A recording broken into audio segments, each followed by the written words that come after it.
Better planning, 2020 could be the darkest winter in modern history.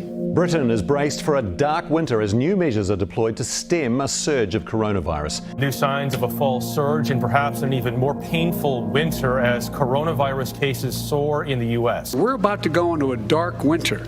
A dark winter. This message is for anyone who has concerns about the upcoming U.S. elections, the potential for chaos and civil unrest, or those who fear what a second wave of COVID-19 could mean for the future of humanity. If you have found this message on your own, please share it with your friends and family. If someone you care about recommended this to you, please watch it and do so with an open mind.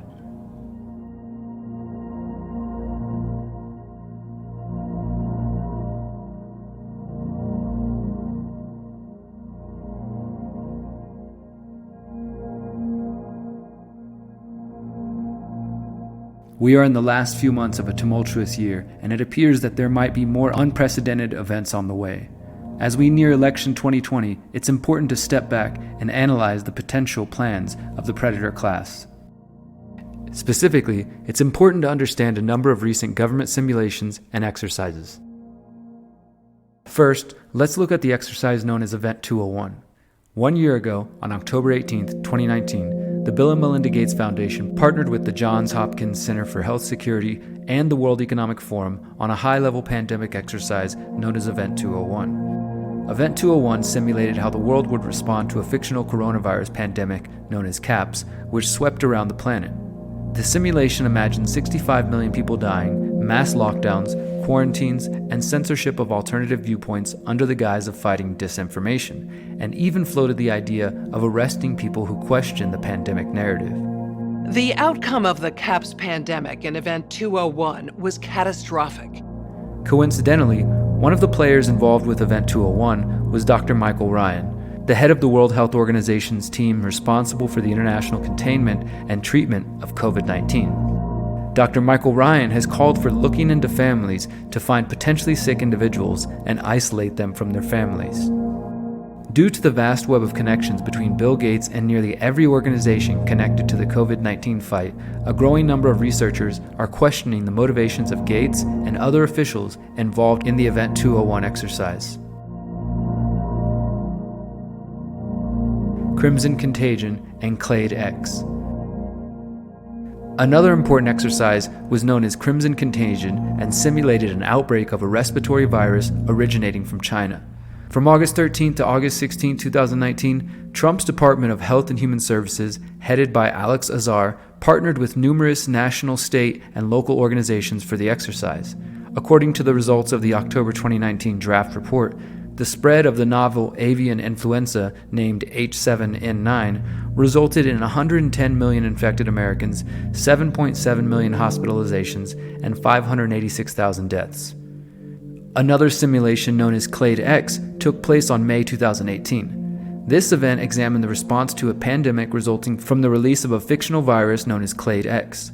In the simulation, the virus was released by a terror group called A Brighter Dawn. As the outbreak spread through the United States, the participants asked what would be needed if the president issued a federal quarantine, noting that the authorities would need to, quote, determine the level of force authorized to maintain quarantine. The Clade X exercise also resulted in the federal government nationalizing the healthcare system.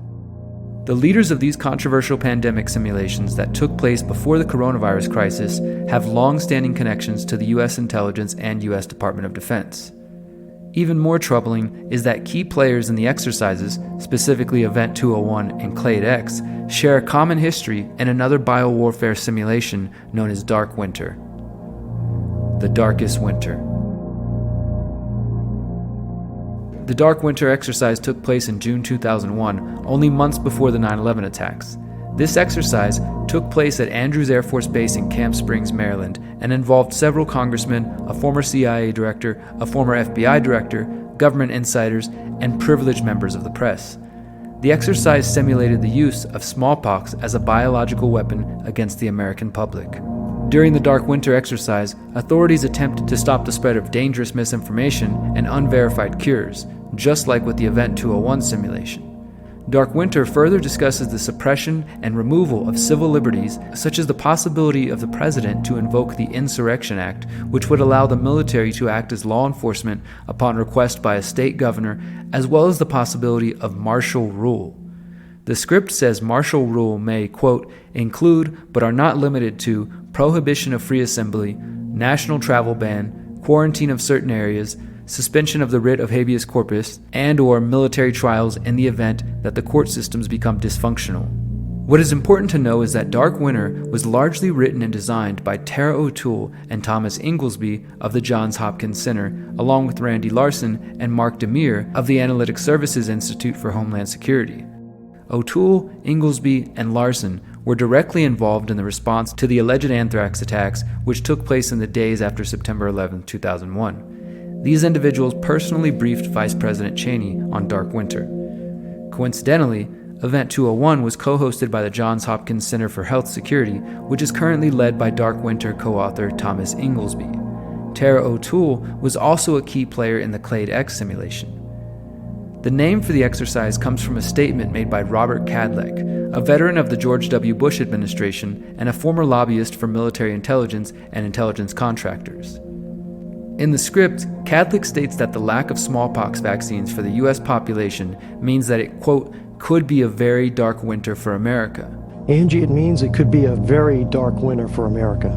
Cadleck is now currently leading the HHS's COVID-19 response and was also involved in the Trump administration's 2019 Crimson Contagion exercises. Eerily, Cadleck's statements in the 2001 exercise were recently repeated nearly word for word by Richard Bright, former director of Biomedical Advanced Research and Development Authority. Bright was recently celebrated as a whistleblower who attempted to hold the Trump administration accountable during the COVID-19 battle. However, while speaking in front of Congress, Bright stated, Without better planning, 2020 could be the darkest winter in modern history. Now, maybe Bright is simply a concerned scientist warning about the potential for more sick people, but his use of the phrase darkest winter is hard to ignore here. When hearing the statements from Cadleck and Bright, we ought to consider the corporate media's promotion of a potential second wave of COVID-19. Bill Gates and other influential pundits and health authorities have consistently warned about a second wave which was slated to arrive in the fall of 2020. As of mid-October 2020, reports are beginning to come in that cases are on the rise. This is what makes the statement from Richard Bright all the more concerning. This leads us to a number of recent simulations of the 2020 US election which have resulted in chaos and potential civil war. It would be easy to dismiss these exercises as politically driven fantasy if the people involved had not already publicly advised their candidates not to concede the election under any circumstances. Most recently, media reports indicated the Transition Integrity Project held a number of exercises simulating what might happen in the event that Donald Trump loses the 2020 election but refuses to leave office. The TIP itself is a secretive group made up of never-Trump neocon Republicans and Democrats associated with the Obama administration and Hillary Clinton. The Boston Globe reported that the TIP met in June to simulate the 11-week period between Election Day on November 3rd and Inauguration Day on January 20th, 2021. The exercises state that, quote, Trump and his Republican allies used every apparatus of government, the Postal Service, state lawmakers, the Justice Department, federal agents, and the military to hold on to power, and Democrats took to the courts and the streets to try to stop it. The TIP envisioned one scenario where Trump wins and Biden refuses to concede and instead asks for a recount and makes several demands, including to give statehood to Washington, D.C. and Puerto Rico and divide California into 5 states. In the exercises, Joe Biden is played by John Podesta, Hillary Clinton's 2016 campaign manager and the chief of staff to former President Bill Clinton. The simulations essentially end in a constitutional crisis where there is no clear president and the Supreme Court, or possibly the military, play a deciding role. This unprecedented event could be disastrous for American life, as it is very likely that activists from both sides of the vote would take to the streets to protest what they believe is a theft by their opponents. And if you think protests and fights between extreme leftists and extreme right-wingers are contentious now, just wait until they both feel shafted during the presidential election. Those opposed to Trump will claim Biden won and Trump is attempting to steal the election and create a fascist dictatorship. The Trump supporters will say the satanic radical leftist Democrats are attempting a coup to establish a communist police state. The result will be neighbor turning against neighbor, family members disowning one another, and some political activists may escalate their tactics from protest to violence. Other groups were similarly engaged in war games that predicted complete chaos in the United States on Election Day, as well as the imposition of martial law. This includes the Operation Blackout simulations conducted by the U.S.-Israeli company Cyber Reason. The company has considerable ties to the U.S. and Israeli intelligence community. Operation Blackout involved hackers taking control of city buses around the U.S., crashing into voters waiting in line at polling stations, hacked traffic lights causing accidents, and the release of deep fakes to manipulate the public. The simulation resulted in the cancellation of the 2020 election and the imposition of martial law. While Donald Trump continues to stoke the flames of division and uncertainty surrounding election 2020, the establishment is also preparing for the possibility of martial law in response to this chaos.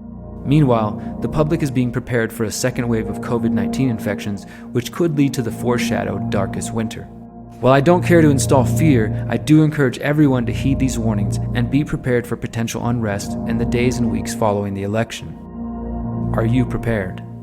In conclusion, I believe we may have a narrow window of time to inform our friends and family and motivate them to prepare for what may be on the horizon. We can spend our time attempting to convince them of the lies of COVID-19. We can also try to educate them about the numerous exercises predicting chaos and civil unrest across the United States. As important as education is in this information war, now might be the time to focus our energy on helping our families be prepared for what may come. Rather than attempting to convince them to see what you see or believe what you believe, perhaps we can simply help keep them safe until they can clearly see the writing on the wall. Again, if you are hearing of these exercises and topics for the first time, please listen with an open mind. I also want to emphasize that I don't say these words in hopes of inspiring fear or stress. In fact, I hope that this analysis can paint a clear enough picture of the grim reality that we are facing so that we may act. It is only by honestly facing our circumstances that we can hope to influence and change the path of humanity. This is a historic time to be alive, and we have the opportunity to play a powerful role. It's time to shake off the shackles and expose those who seek to hold us back for their own sick purposes.